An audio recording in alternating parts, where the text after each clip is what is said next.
Hi, everybody. I am Michelle Harrell, your host for Beyond the Dose. Thank you for tuning in to another episode. Today, I am so excited because I have the pleasure of welcoming Chris Jimmerson. Chris is a Unitarian Universalist minister. That's a lot.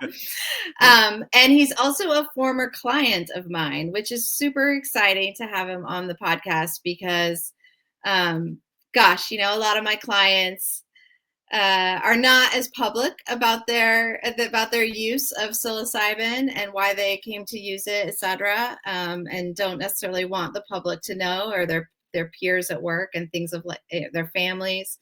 So I just want to say, thank you publicly. I've already thanked them, but thanking you publicly, and for just being brave and offering to share your story, because I think it's really through these stories that we are going to help other people hopefully find their way to, a healing path that makes sense for them. But so thank you, Chris, and welcome to the show. Thank you. I'm so thrilled to be here. Yeah, good. So just to kind of set some context for the viewers. So Chris found me all the normal ways that people find me online. And we had a discovery call, which I do with all potential clients so that they can meet me and ask questions and make sure that it's a good fit. Also for me, sometimes I actually have turned down a couple people because I didn't feel it was a good fit. So, it goes both ways.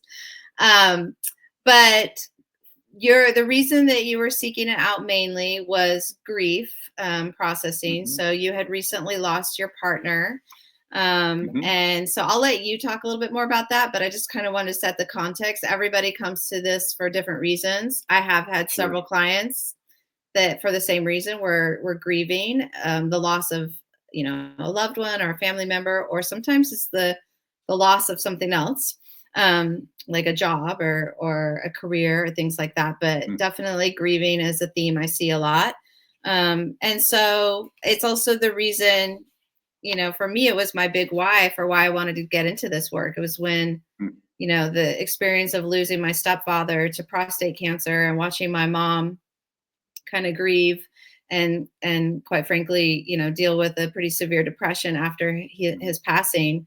And it was years later when I discovered psilocybin, and I thought, gosh, if we'd had this, when he was at end of life, or even afterwards for my mom and others, like it could have been really useful. So that was my big why for wanting to get into this. So yeah, so great to have you. I'll stop talking and let you share.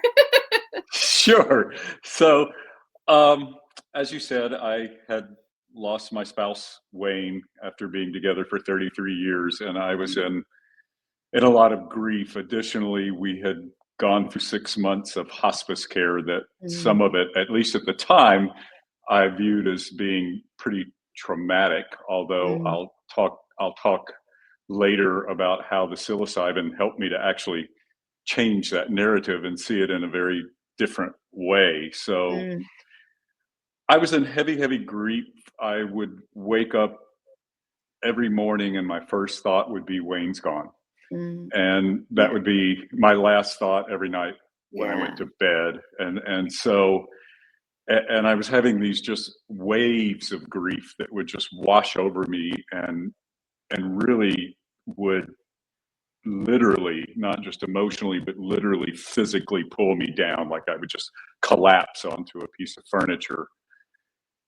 And so it kind of felt like I was really just going through the motions in life. Like I would go to the gym, which was my common practice 3 times a week, because I felt like it was important to keep doing that, but I wasn't getting the joy out of it that I used to. I would spend the whole time thinking about the loss. And even when I did feel joy or happiness, I would have trouble reconciling that with, oh, I'm supposed to be grieving. I'm supposed to be sad. How can I be happy when Wayne's gone? And I was struggling. I would reach out to friends and loved ones, but I didn't know what to ask for. I didn't know how to ask for help. I was struggling with accepting love and help. And so I was talking with the therapist once a week, and she was telling me about some of what was going on with psilocybin and other psychedelics, and I got interested and started researching it, and partially with her encouragement found you and Mhm. decided I really wanted to go to Oregon where it was legal, Mhm. because there would be licensing, there would be Yeah. controls. I wanted it not just for the trip, I wanted it for therapy, for the grief. Right. And I was really impressed with what I was seeing and studying, and so that's how I decided to reach out to you and to eventually travel to Oregon and do the psilocybin. Yeah. Yeah, exactly. So, gosh, yeah, I think your story is a common one. And, for grief, I think a lot of times in our culture too, there's this expectation that like, okay, it's been a couple months, I should be over it somehow. Uh-huh, Where uh-huh. like grief never really goes away, especially Right, after 30 plus years of a relationship. right, right. Um, but it's how we kind of obviously process it and deal with it, and then how we honor that person, right, going forward Uh-huh. too, through our Yeah. grief. Because the Mhm. whole reason we grieve so hard is because we loved so hard. Yes, exactly, Yeah. Yeah. exactly. So So, I'd rather have that than the opposite. yeah, me too, me too. Yeah. And I But think yeah. that's one of the things the mushrooms helps you to understand, though, Hmm. is that in that grief there is a great deal of love and gratitude Hmm. also, Yeah. or we wouldn't, as you said, we wouldn't feel the grief Exactly. otherwise. So, Yeah. No, totally. And so yeah, but while you're in it, deep in it, yeah, especially when it's fresh and raw, like yeah, those are real hard emotions. And that yeah, is that I think unfortunately, a lot of people, we have to get back to work, we have to raise kids, we have to, right, and so we don't give right, ourselves the space to really process. right. So, um, so can you talk a little bit, like maybe we should jump into the psilocybin part. Uh-huh. I'm curious to hear also feedback. Like how Sure. how was how did you find that process? You talked about the legal aspect, which indeed a lot of the clients that seek me out are people who are not interested in group retreats. Number one, a lot of Uh-huh. them tell me like, I don't want to do it with strangers. I want this. Right. I already feel a little bit nervous and vulnerable. I Oh, don't necessarily want to be around strangers. And then uh-huh. two, the other big reason people seek it out, obviously here through me, is because it is legal and they do feel that extra layer of safety. Not everybody's risk levels are the same. So I'm curious, like, how did you find the process? Maybe talk just briefly about, the process of finding me and, booking the calls, doing the preparation. Mhm, Were mhm. there any surprises for you, or were there any parts that you found really positive or helpful? Oh, yeah, gosh, so much. It was one, easy to find you. It was a web search. But I remember just being impressed with your background and how you Mm, described things and the way that you expressed what it was all about. mhm, And then when we actually talked and we did the preparation sessions and all of that, I found that very, very helpful mhm, also.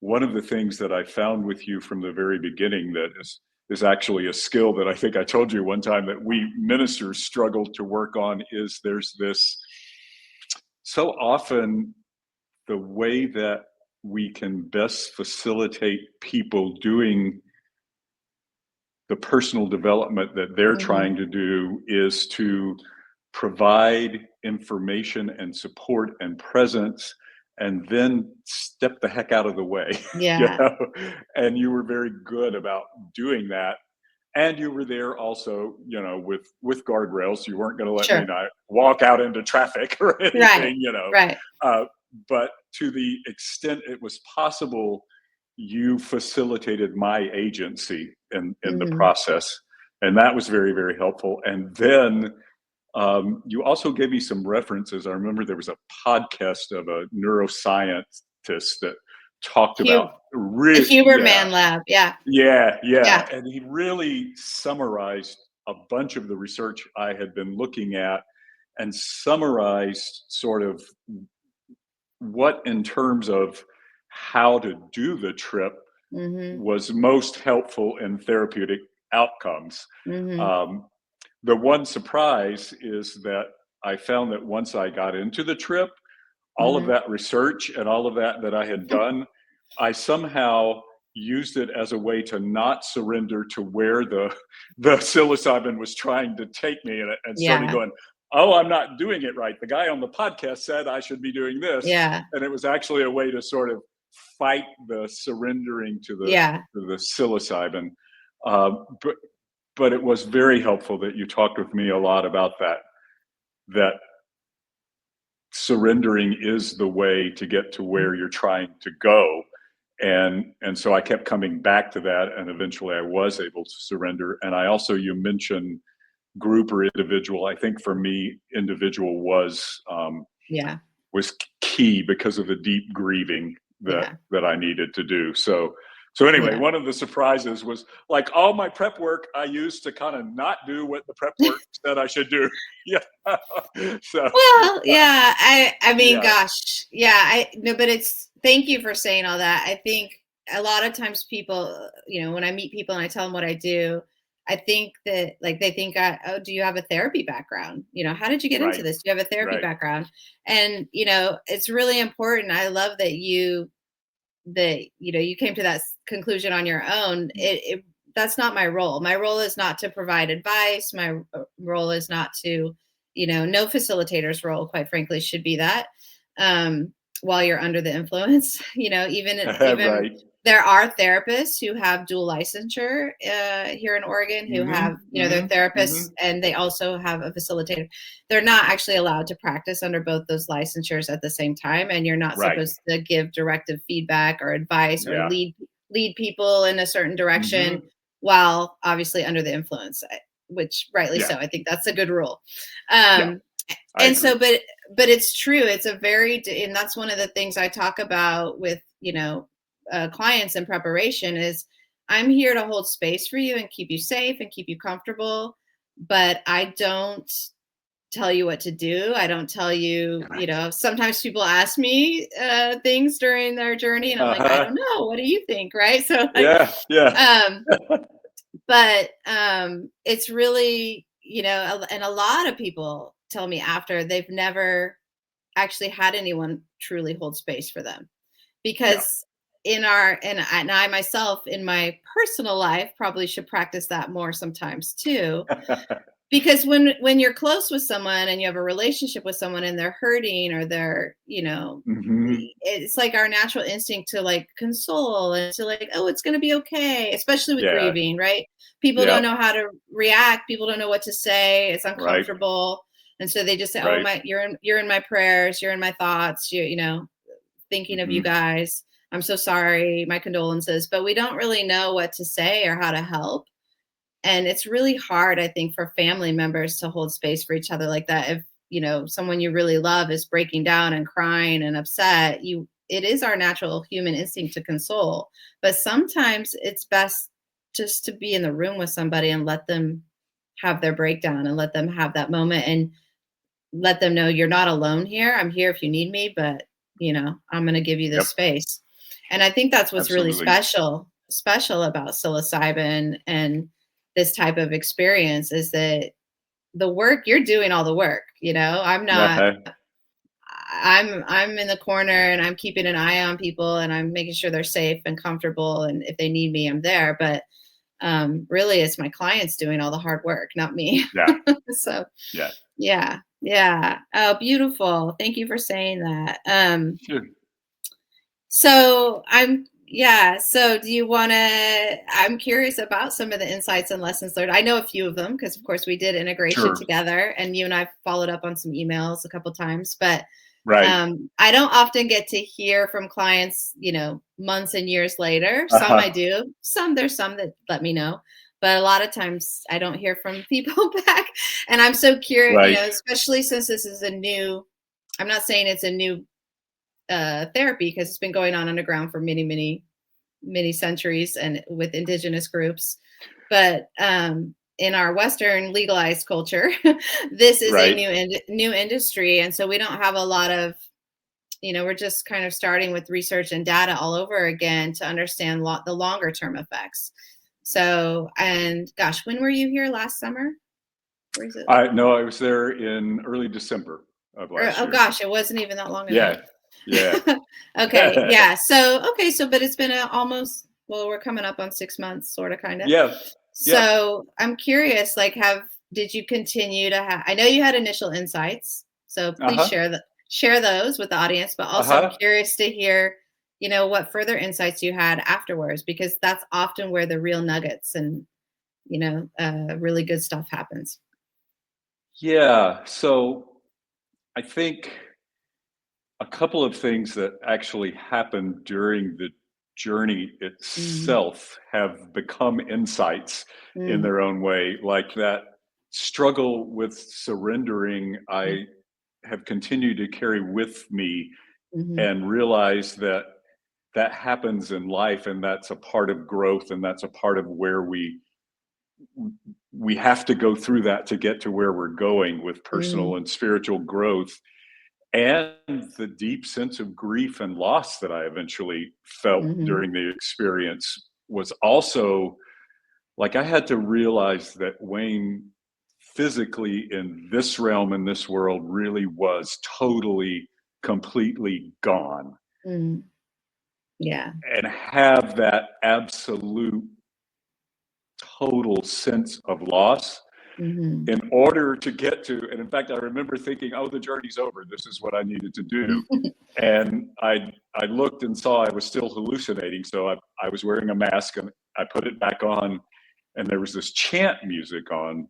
And it was a Hindu chant music. I didn't know what it meant. And I had this, paradoxically, it was like I was traveling toward the most brilliant light I've ever seen, going up and up and up, and also going down, down, down into this gentle, comforting darkness at the same time. And I realized later that's because I was using senses in this realm, because there's no way to express what I was actually experiencing there.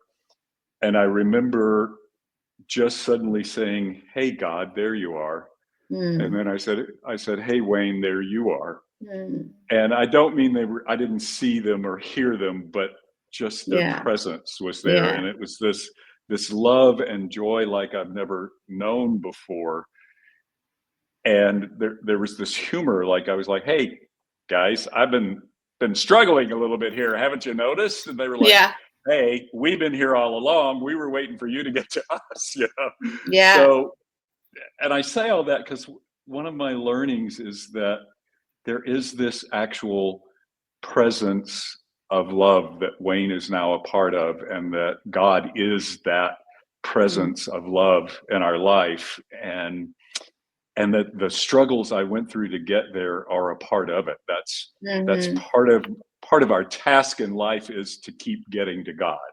And so, we go through the struggles sometimes to do that. So my God, the insights beyond that, there's too many. I could talk for hours on this, but one of the things I jotted down, like later on, before I even left Oregon, that has come up for me over and over again, is that in my therapy, I do what's called internal systems, internal systems therapy. And there's this idea that there is a pure self, or a soul, or the God self. And I wrote down that pure self is when we welcome the divine to have physical expression in this world through us. And that just comes back to me over and over again, is how can I bring that pure experience of that presence of divine love into the world in my daily interactions. Wow, that's beautiful. Another one was that it is so absolutely worth risking love and loss. That Mm. as painful as losing Wayne has been, I wouldn't give up one moment. I Yeah. wouldn't give up our life together. The loss is so completely worth it, and love is so much larger than we think it is. And I'll talk in a little bit.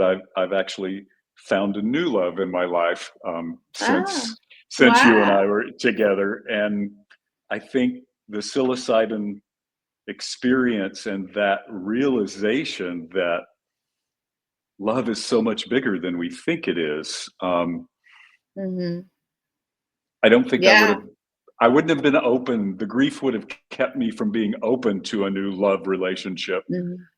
had I not been through this journey with psilocybin. I'm going to try to go more quickly.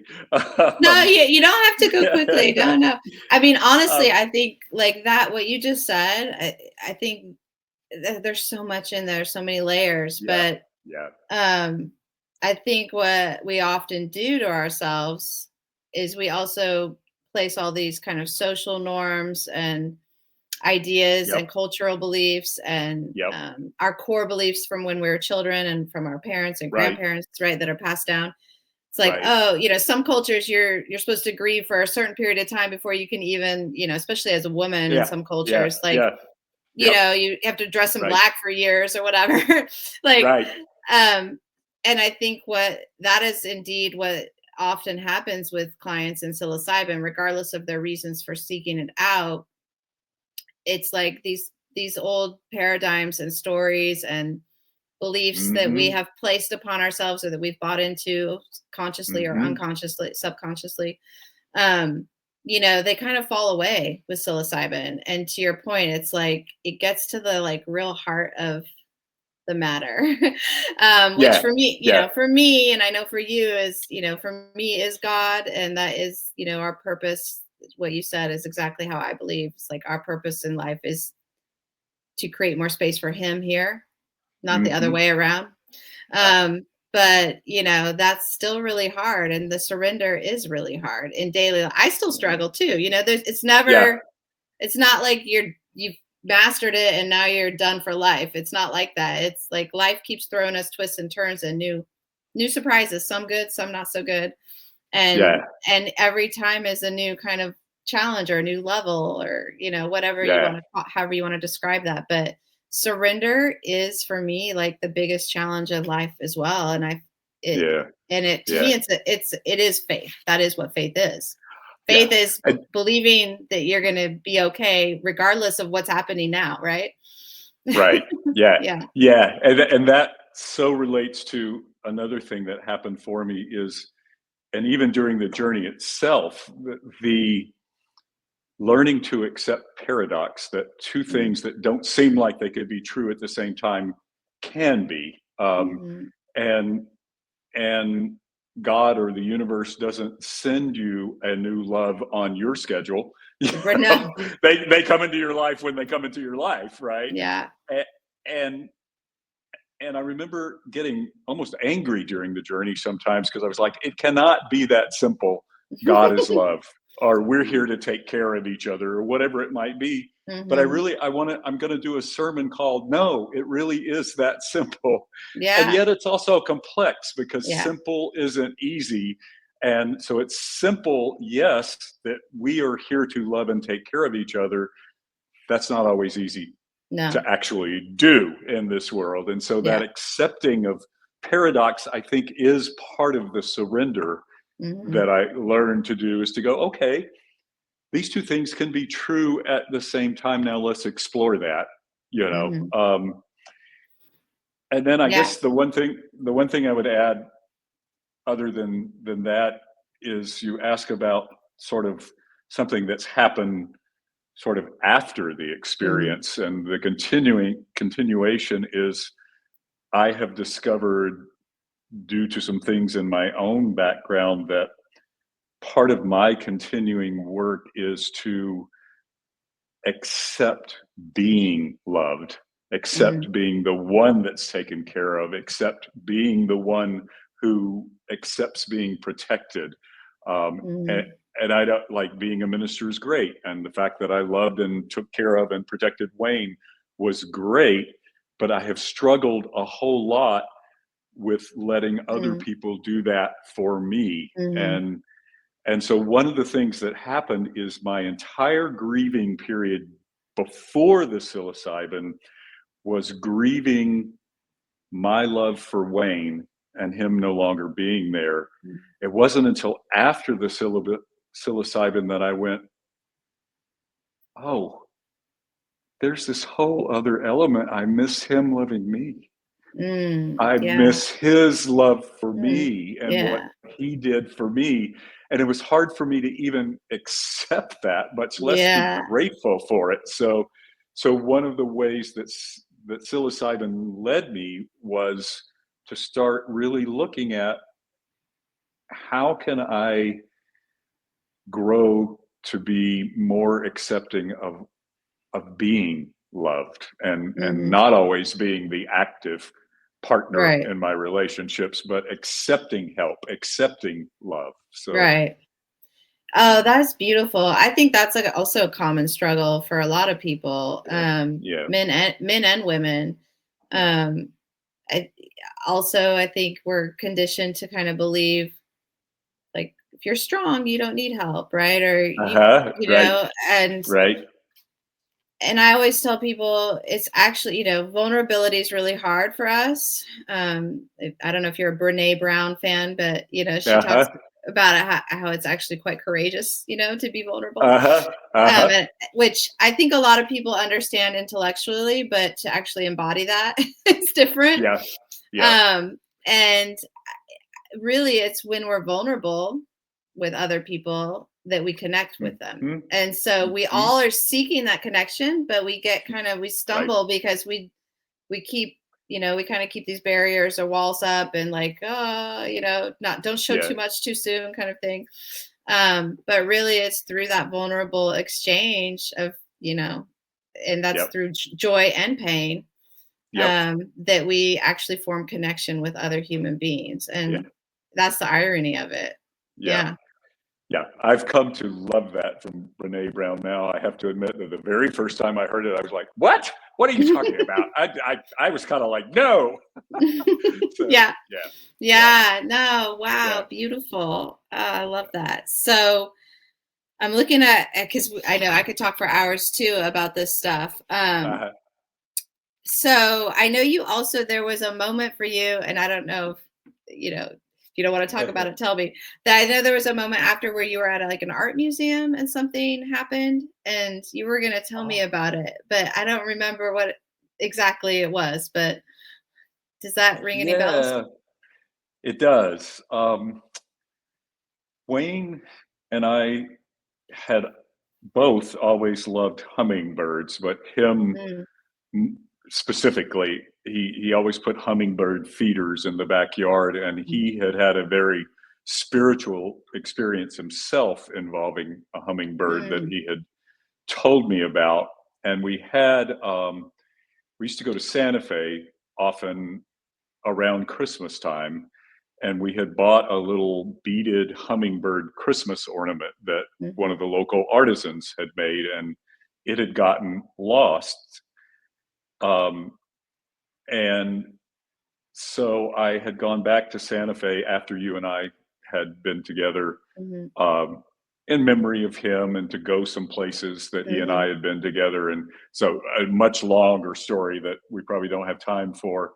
But one of the things I wanted to do was get another one of those hummingbirds. And Right. so I went to this place called Chamayo that he loved. It's this little Catholic church up in the hills that has supposedly sacred dirt that you can get. And he just loved the place. And in their gift shop, I found one of those little hummingbird Christmas ornaments and got it while I was there. And I actually spread part of his ashes there while I was there. Oh, wow. Well, there's this public museum in Santa Fe, and I go into it, and there's this huge art installation, and it's all made of metal and pieces of glass that the artist just picked up off the streets. Wow. And the wall is like 25 feet high, and I don't even know how wide, Mm-hmm. just huge. And one of the things that's coming out of the wall is this huge hummingbird. Mm. And I'm like, okay, Wayne, I get it. Yeah, yeah, yeah, You're yeah. still here. No, you're still here. Yeah.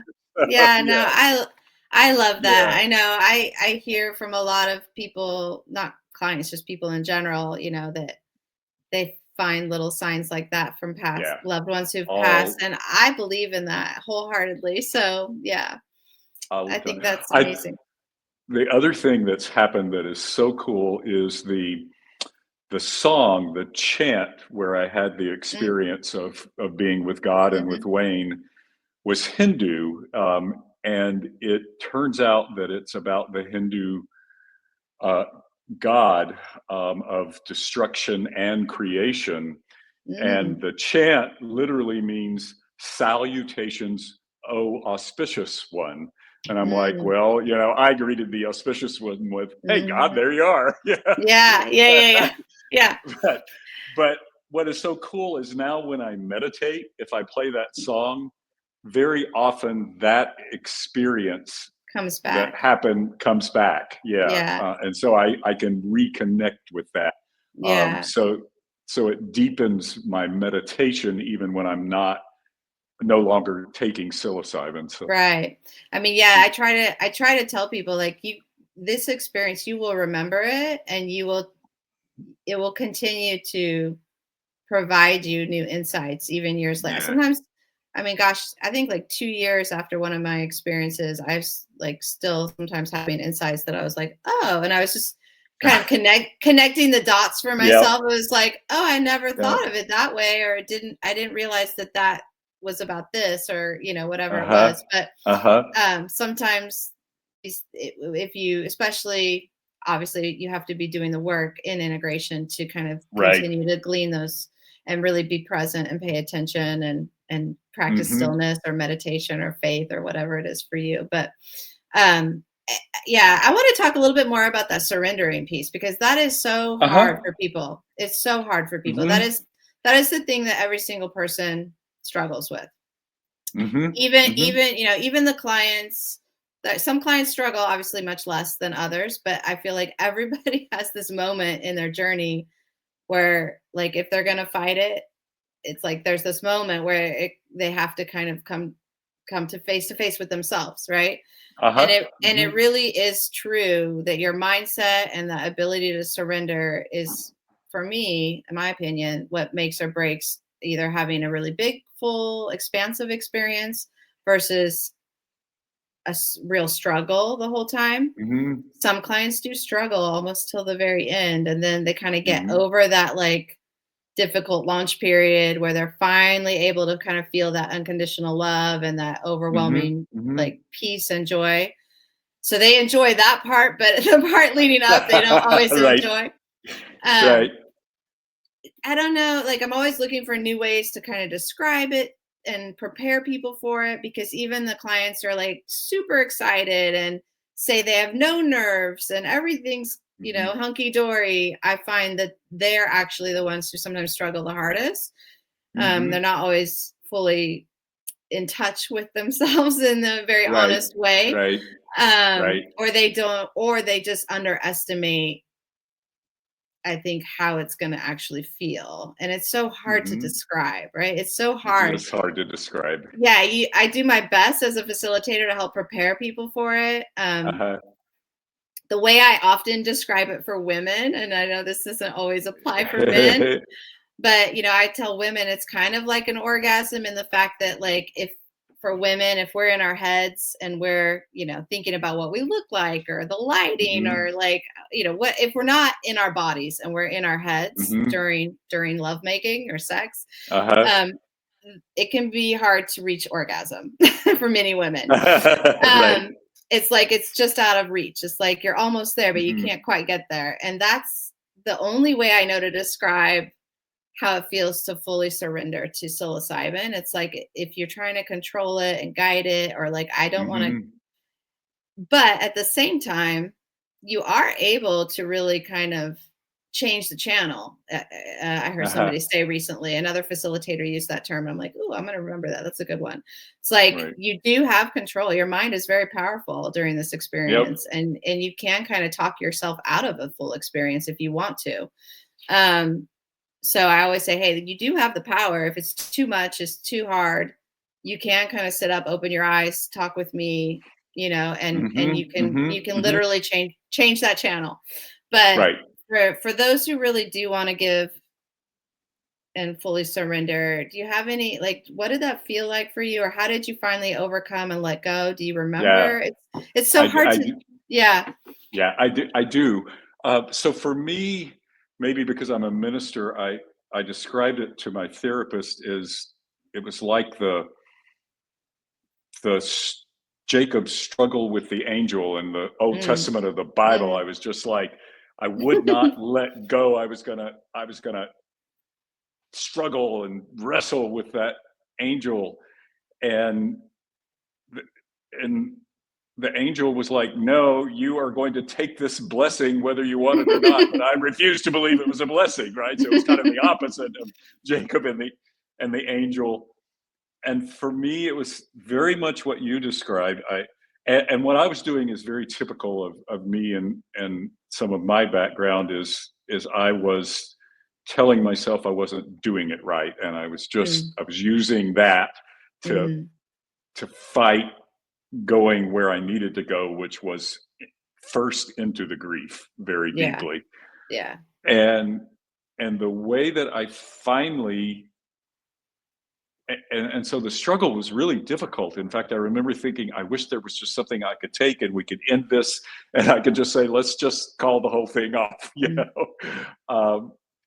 the way that I finally got through it is I took the mask off, and I just thought, wait a minute, everything you read, everything you studied was talking about sort of in general, this is the way that leads to the best outcomes. But it doesn't mean you have to leave the mask on constantly or have your eyes opened or closed or whatever else I was fighting with myself about. And so from there on out, I was like, okay, if I want to curl up in a ball, I can curl up in a ball. If I need to go to the restroom, I can say I need to go to the restroom. If I want to take the mask off and look at the beautiful light streaming in through the window over the waterfall fountains, I can do that for a little bit. And oddly enough, that allowed me then to do that a little bit and then put the mask back on and go right back into the grief, which is where I needed to go. But just knowing that, and I remember thinking, Chris, this isn't for those people on the podcast. This is for you. Yeah. And so stop trying to do what everyone tells you that the best little boy in the whole world has to do.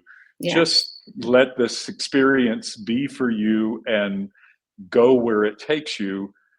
And that's when I wrote down later, when I took off the mask and opened my eyes, that's when the journey really started, because that's when I just let it all go. And then I could put the mask back on and let it take me into that deep and difficult grief. But I had to go through that grief. There wasn't a way around it. The only way was through. I know that's an old cliche, but it's true. The only way was through. Yeah. The only way was through. Oh, well, thank you for sharing that. I think that how you describe that will help somebody out there. And so thank you. And it's true. I try to tell people there are no rules. There's no right or wrong. If you don't like the mask, don't wear the mask. If you like the mask, wear the, if you don't like the music, tell me you don't like the music. We'll change the music. I had one client who started to kind of, get anxious as she started to launch and things started to happen. And she said, okay, Michelle, this is harder than I thought. Like, come hold my hand kind of thing. And we started talking. I said, okay, I always start with breath work for the folks who are starting to get agitated. So we got her into like a calmer nervous system space through some breath work. And then I said to her, what's going on? What are you feeling? I'm scared. And she said, okay, I'm scared. I said, okay, what are you scared of? Right. And it takes a few questions. It's like, if you're in lean processing or whatever, it's the 5 whys. It's kind of like the 5, what's really happening underneath the fear. And she finally said and came to the conclusion on her own, through me kind of asking questions. She said, I realize what I'm afraid of is my own mind. I'm afraid of where my own mind is going to take me. So, it is through, grief or trauma or whatever is the reason behind people's anxiety or depression, all the reasons that people seek this out. We don't know how to feel our feelings in a lot of times. We want any kind of negative feeling, what we deem negative. I don't call them negative. They're just feelings, right? But it's our attachment to making those feelings mean something that gets us, kind of gets in our way, I think. But yeah, it's through that actual feeling those feelings. If you're angry, feel angry. If you're, and a lot of times the anger happens first and then the sadness, but we have to really work our way through those. And with deep trauma or grief or anything like that, it can be hard to do without some help and some support, because we haven't really been taught that. We haven't been modeled it as children or anything. So, we want to take a quick pill and move on a lot of times. We want a quick fix. Yeah. I'm glad you mentioned the breath work, because that and letting myself meditate also help. I'm thinking that another one of the paradoxes is that ability to surrender. For me, as I've now come back out into life, has opened up a sense of what I call spaciousness. I'm so open to thinking in ways I didn't before, and to experiencing things I didn't before, including being loved, including my emotions, to recasting narratives that I've been telling myself. So there's this paradox that, in this odd way, surrendering actually makes us stronger and opens up more possibilities to us. And when I say spaciousness, I want to say that that's not the same as when we say trying to open up a space for something. Because to me, open up a space for something means we rearrange within the walls, or we get rid of some stuff, or maybe we add another room on. When I say that I have this sense of spaciousness now, I mean the walls have been removed. There are no walls, and the almost infinite possibilities that are out there are now available to me, much more so than before. And I think that's part of the reason that I've been able to meet and fall in love with a person so wonderful that I couldn't have imagined them. Right. And it's this fun, childlike, romantic, holding hands kind of relationship that I just wouldn't have been open to before. And I think that sense of spaciousness has made me a much better partner, because it also allows me to give more. And there's this odd thing I found in relationships and with my church, that spaciousness also, like, I can give more because in a way I have less boundaries, because I stop and I ask myself, is this really all that important to me? Does this really matter to me? And if the answer is not much or no, then I may be like, well, I wouldn't do it that way. But, as long as it's not violating a real boundary, so what? Let them do it that way. But where I do have a boundary, it's solid. You don't step over it, and I will tell you if you are. And I think that makes me a better minister and a better partner in this relationship. And like I said, I would have missed this wonderful relationship with this person who's wonderful beyond my imagination had I not developed that. Wow, that's incredible. And I myself feel the same way about my life. No, really, I'm a different person in relation, like in my romantic relationship. Mm-hmm. I am a much different person and partner now than I was in my marriage to my ex-husband. And Yep. I very much can see where I made my own mistakes in that relationship. Mm-hmm. Mm-hmm. And I take full accountability, and I can see how I've grown. The person I'm with now, I mean, I'm totally madly in love, but there are things that he does sometimes that in my past life, I would have gone nuts. Like I would have been trying to control him in a way, to do it my way, or to, Uh-huh. Mm-hmm. change him. Yep. And now I'm just like, okay, whatever. Like I'm Yep. way more Yep. relaxed about, like, okay, so his socks and underwear on the bathroom floor, I'll pick them up. Like, okay, like in the past, I would have nagged. I would have Uh-huh. like, Uh-huh. it would have been a fight. Like, I've told you so many times, why can't you just put them in the laundry basket, right?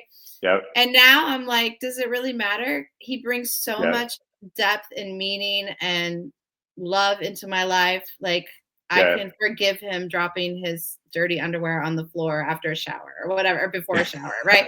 So, right. Because like, you're right. It doesn't matter in the long run. yeah, Exactly. I'm a much more patient person and more, yeah. So yeah, I was a bit controlling maybe in the past. Not me ever. So yeah, if my ex-husband's listening, I'm sorry. Yeah, right. So, um, but yeah, and a lot of clients describe that in different ways, but indeed a lot, especially like my high anxiety clients sometimes are surprised that of course they still have anxiety after. They're like, I thought I Uh-huh. had all these, I thought I had these big changes and big transformation, but here I am still like being triggered at work or whatever. Yeah, And I'm like, yeah, but how did you react? How did you handle it this yeah, time? yeah, And yeah. then they're like, oh, well, yeah, I realized, oh yeah, this is what's happening. I know this feeling. And they do describe, many people have described to me, myself included, as like feeling like they have this extra beat or extra moment where they're able to kind Uh-huh. of recognize their patterns Mm-hmm. Yep. and go, okay, wait, I know how to self-regulate better now. And I Yep. also know I can choose a different option as far as how I Yep. want to react or how I want to move Yep. forward. And they're able Take to better do that. So yeah. Yeah, take that step back. I'm so glad you said that about the anxiety, because one of the things that I really want to share with people, because I do believe that this has helped me with grief so much, and that it can help other folks. It it doesn't get rid of the grief.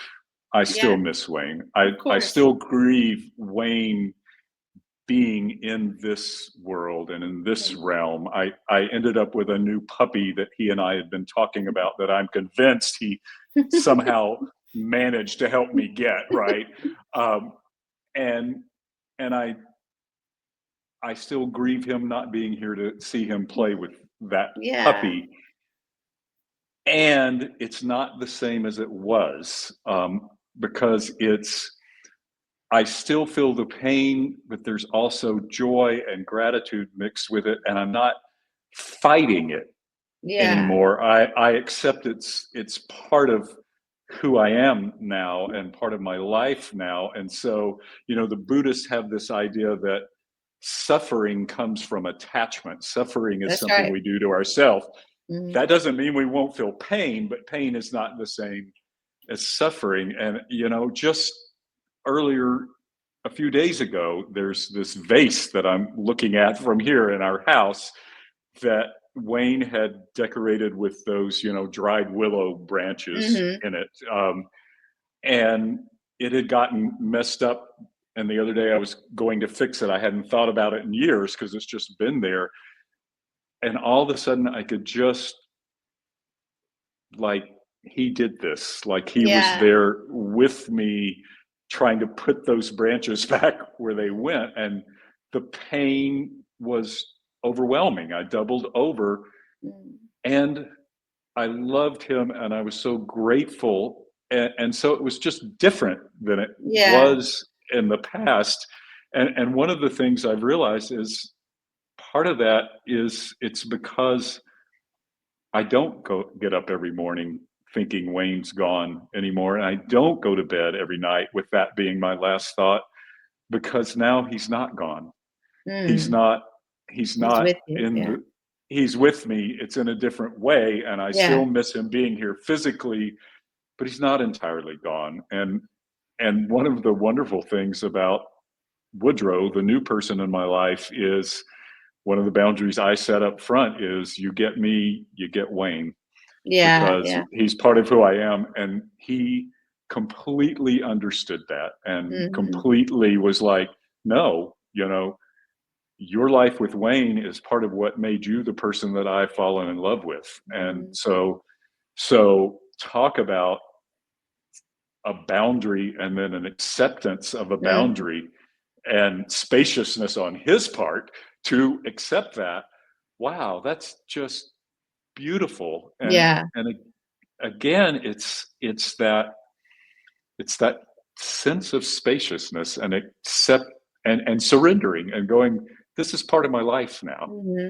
Yeah. And not And being able to surrender in that moment with the vase and just accept, like, it's okay. yep, You can have your little breakdown yep, moment and cry and think of him and remember and have that moment. It's okay. yeah, Um, absolutely. I had a grieving moment last week, but for a very different reason. My youngest daughter is a senior in high school this year, Oh, and we're coming up on like it's literally her last 4 weeks of school, right? And so there's all these like senior events and last this and last that. And yeah. I came down here. I'm in the basement, which is where I work, and where the laundry is and stuff. And so I was doing yurt laundry, and I just started crying, like the thought of like, oh my Oh. god, like I'm gonna be an empty nester for sure, for reals now. Um, and I got out my kids' baby books and like some old uh, albums, and I just let myself sit and look at through old pictures and cry for like mhm, a good hour and a half.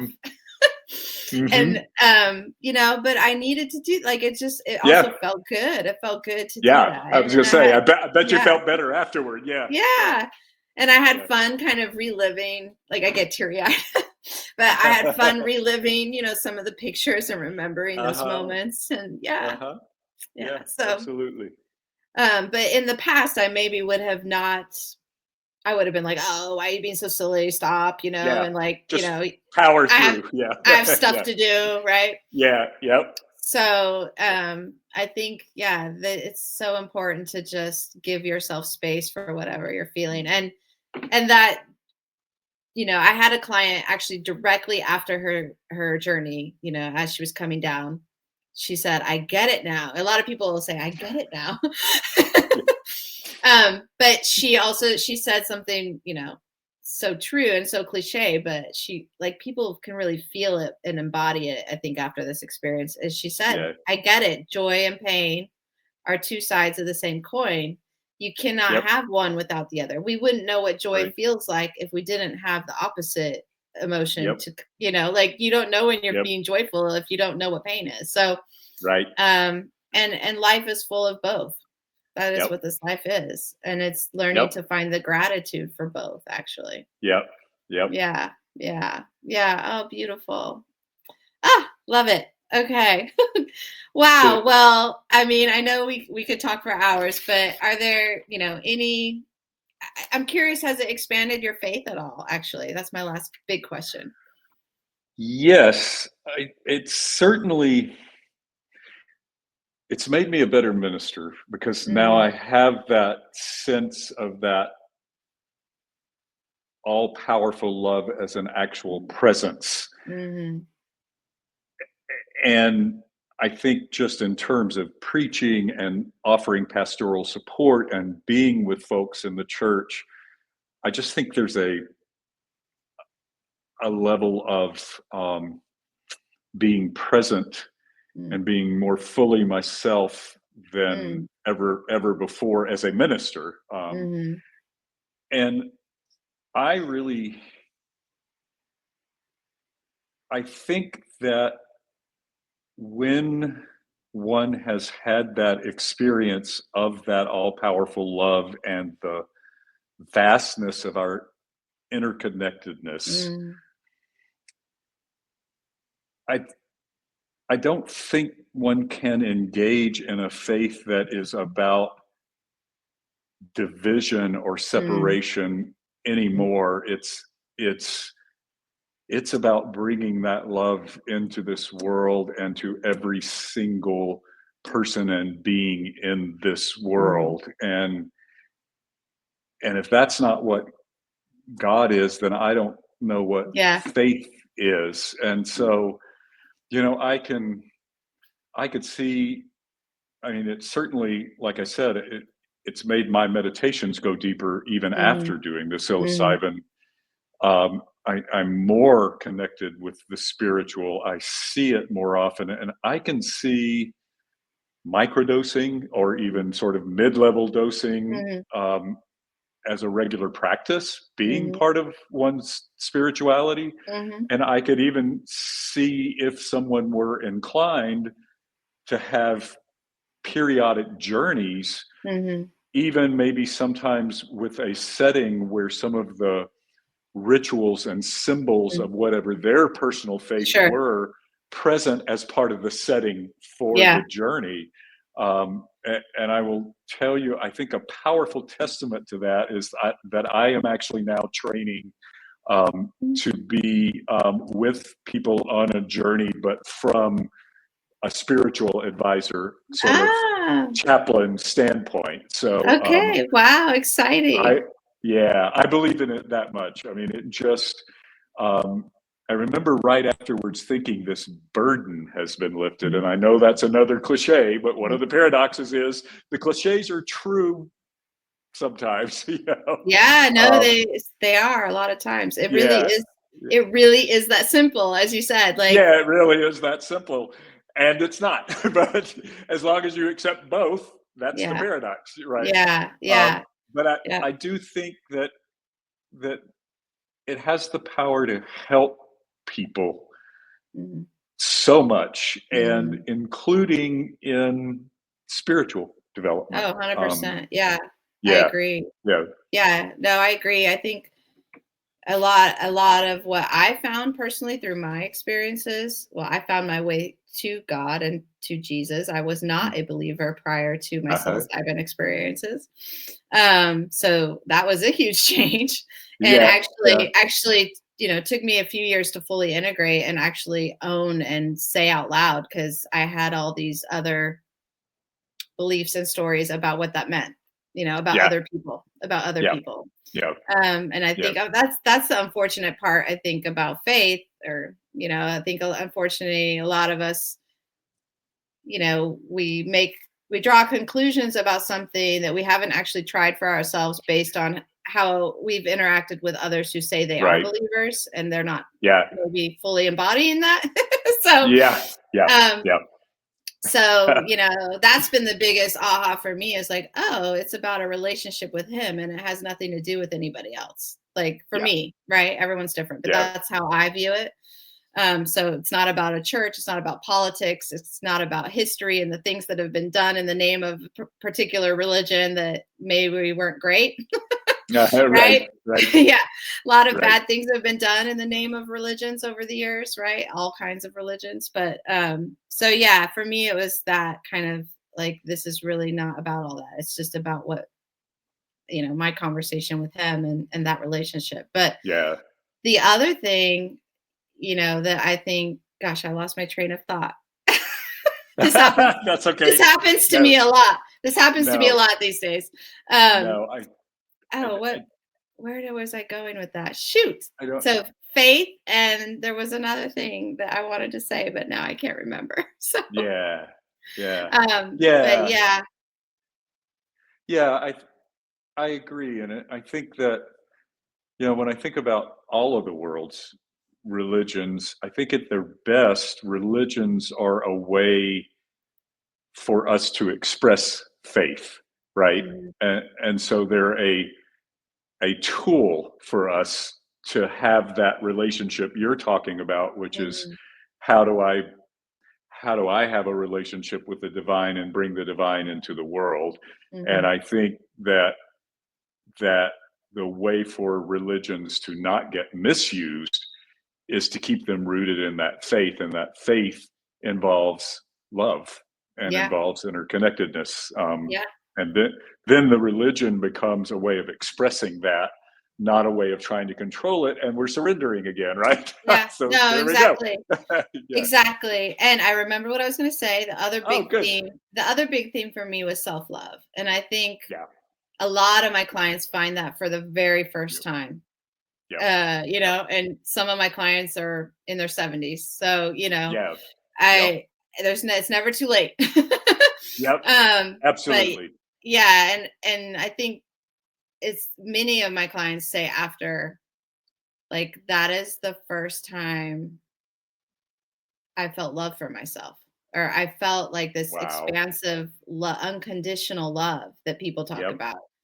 Yep. Um, and that, if they cultivate that and work on that through integration and continue that relationship with self, um, that is why oftentimes people start having better boundaries afterwards. You talked about Yep. boundary setting, and Yep. once you find that self love, and that the other theme that I find a lot of people find, I don't know if you had this because you were grieving specifically, but Right.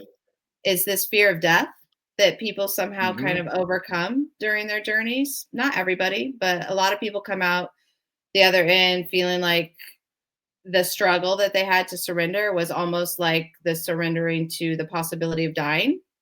Hmm. And then Hmm. coming through that, and then feeling that unconditional love and joy and beauty and connection. Um, and they're like, oh, this is what death might feel like.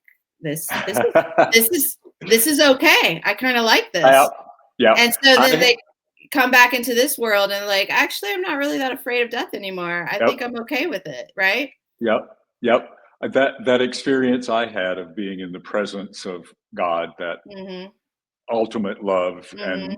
and that Wayne was there with God. Mhm. I remember thinking afterwards, did I die? Mhm. Was I Yeah. dead when that Mhm. happened? Mhm. And for me, that's true also, is I don't think about death much. I don't fear it anymore. Mhm. Um, I don't want to die, but that's because Sure. Yeah. I am loving life so much, right? Right. So, Exactly. Yeah. but I Yeah. don't. It doesn't occupy me. It doesn't. Mm.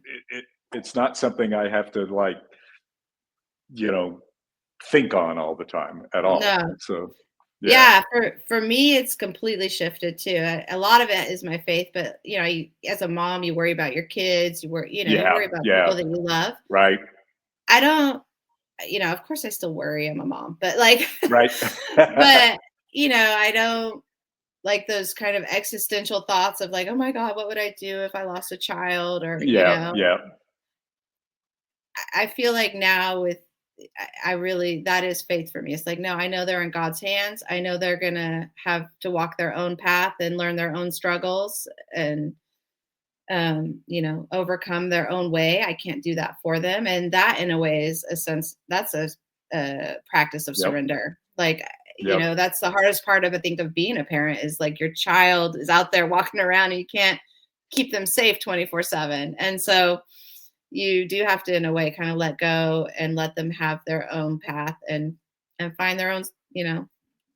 make their way through their own struggles. You can't do it for So them. we kind of circle back to Brene Brown, because she has this concept she calls foreboding joy, Mm, and it's when we don't accept that, if we love, if we're going to mm. have joy in our life, we're going to lose Yeah. people and Yeah. things. We're gonna experience grief and loss. And so foreboding joy is when we don't let ourselves feel the joy or the love, because we're trying to ward off those things happening. Well, guess Mm, what? They're going to happen anyway. yeah. So let's experience the love and the joy as much as we Yeah. can right now. So Yeah. 100%. I think that's a great place to end. That was yes. Let's do that. Oh, Chris, okay, I'm so happy to hear how well you're doing, and I'm so happy you found thanks. love again. And yeah, you're enjoying it. Yeah, I mean, this is why I do what I do, right? I love Yeah. being a part of somebody finding that joy and that peace for themselves. So yeah, I'm really happy that you found that. Well, thank you for helping me to find it. Yeah, you're welcome. Like I said, I don't do much. I just kind of sit in the corner and make sure you're okay. So Well, you did all the work. You did the hard part. Yeah, pat yourself on the back. yeah. Oh, and good luck on keep me updated. I'd love to hear, your journey with the work that you're pursuing in that space. Okay, great. Yeah, yeah, I would love to hear it. So thank you. Is there any last departing words, for our audience or anything? I don't think so, except I just encourage people to look into it, check it out, and see Yeah. if it might be something they might be interested in. Yeah, fantastic. Well, thank you again. Thanks for being brave to come out and talk about your story Sure. publicly. Yeah, not everybody's ready. That's fine. Right. But I really appreciate it, and I enjoyed catching up with you and hearing how you're doing. And Great. yeah, I'm pretty sure you're gonna somewhere someone's out there. They're gonna listen to this, and you will inspire them. So thank you. Thanks. Enjoyed Yeah. it. Thank you.